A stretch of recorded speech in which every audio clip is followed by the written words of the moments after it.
In the previous presentation, we looked at different kinds of production systems and how they operate as ways of interacting with the environment. Now let's shift our attention to systems of exchange and what they tell us about social life. Here we'll consider specific exchange or distribution systems, beginning with reciprocity. Then we'll move on to redistribution and market exchange before turning to the globalization of markets. Anthropologists identify three broad types of exchange. Reciprocity is the exchange of resources, goods, and services among people of relatively equal status. Reciprocity operates to create and reinforce social ties. Redistribution is a form of exchange in which accumulated wealth is collected from members of the group and reallocated in a different pattern. As we've already seen, market exchange involves buying and selling, usually money, at prices determined by forces of supply and demand. Before going into more detail about these concepts of exchange, let's take an ethnographic case, that of a 2011 marriage ceremony in northeastern Gabon. In this picture, you see a woman grilling meat for the celebration, and then the same woman dressed up and filming the ceremony later in the day. Today, Gabonese can be married in one of three ways, or all three. They can be married in a civil ceremony at City Hall, in a church or mosque wedding, or in a so-called traditional ceremony. As you'll see here, traditional ceremonies are pretty modern, but they generally involve elaborate gift-giving, especially from the groom's family to the bride's family. This is generally called bridewealth or matrimonial compensation. Bridewealth exchange surely predates colonialism, but has also changed with the times. I should note that it may appear to you as buying a wife, but this isn't how people view it.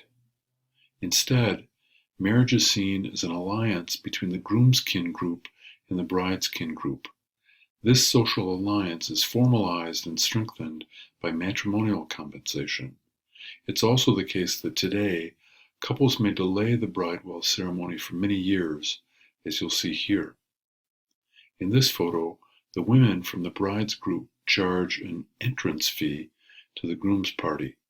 The bride is a valuable human being, and people must show that by giving generously. Here, a woman in the bride's party extends a bowl for a contribution from a man in the groom's party. One woman is reaching into her wallet, while the man appears to be pleading his case. The woman in the bride's party seems unmoved. Here's another shot of a woman paying her cover charge and being waved through. Her laughter suggests that everyone knows the drill. Once the groom's party has made its way in, they are seated in their own section and serenaded by women from the bridal party.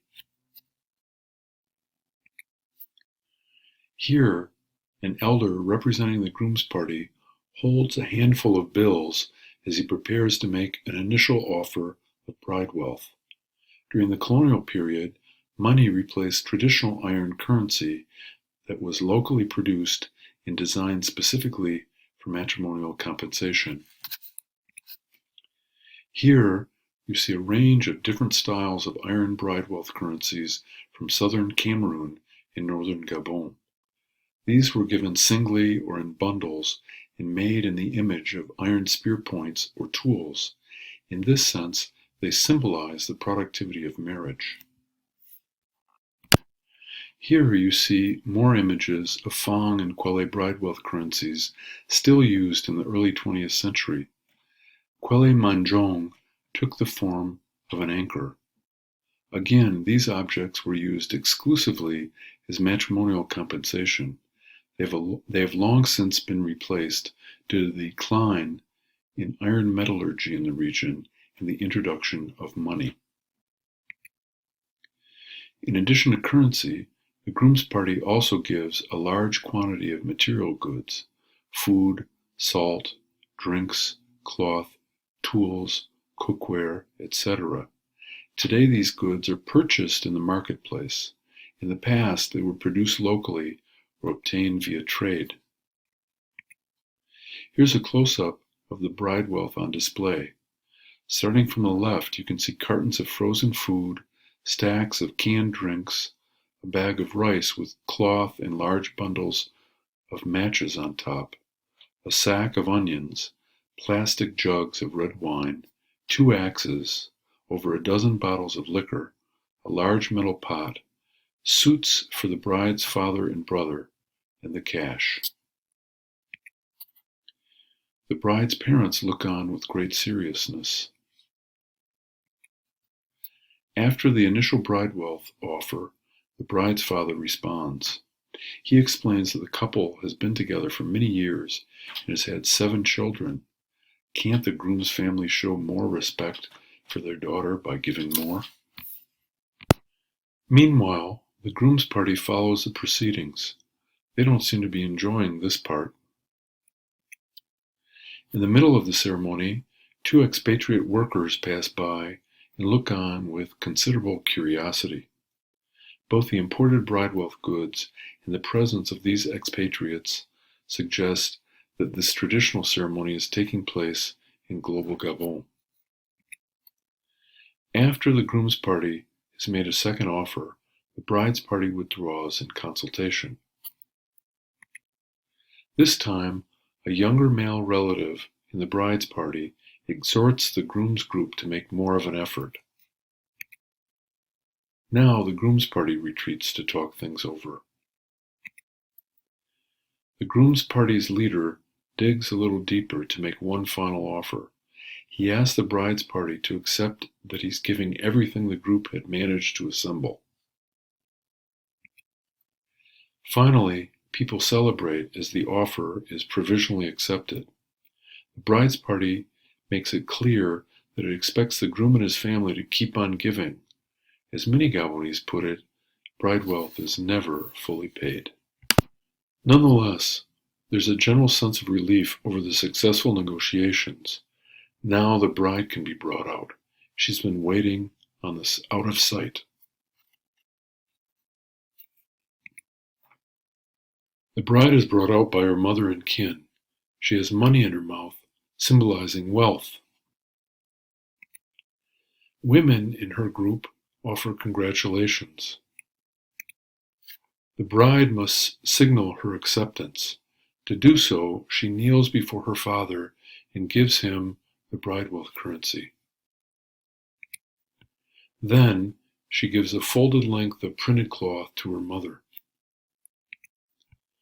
Here her mother indicates her acceptance of the marriage by placing her hand on her daughter's head in benediction.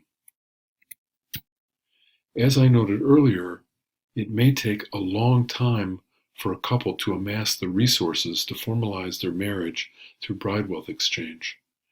The groom already has gray hair and the couple has grown children.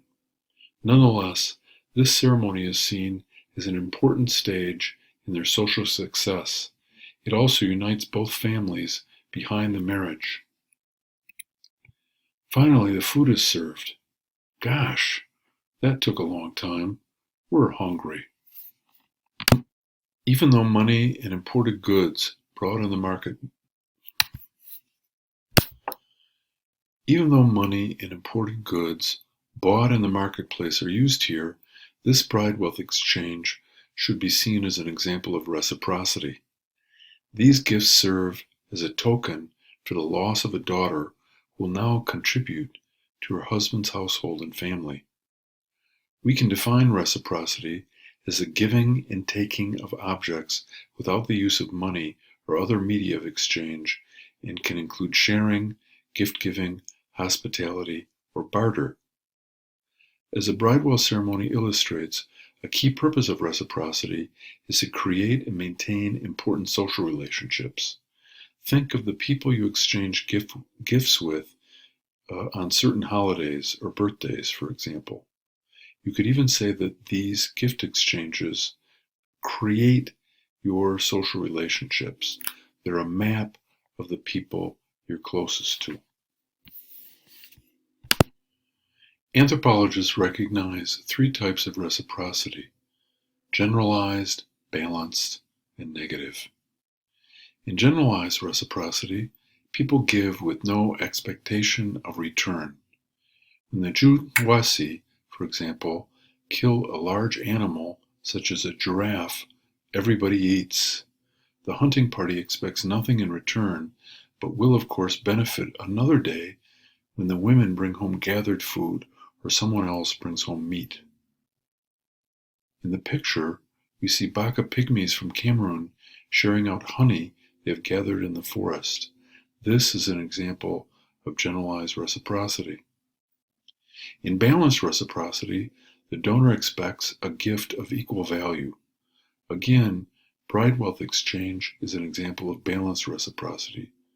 After all, the groom's family receives the bride, and in Central Africa, people are extremely valuable. Again, balanced reciprocity often creates and sustains important social and political relationships. In negative reciprocity, one or both parties seek maximum gain, preferably giving up nothing. This may include hard bargaining or deception, baiting and switching, or failing to return a gift.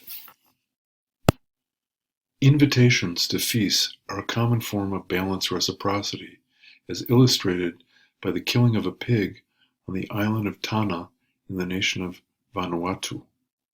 Eventually, the guest will be expected to return the gift by inviting the host to a pig feast. In balanced reciprocity, immediate return is often not expected. Gift exchange is the most common form of reciprocity.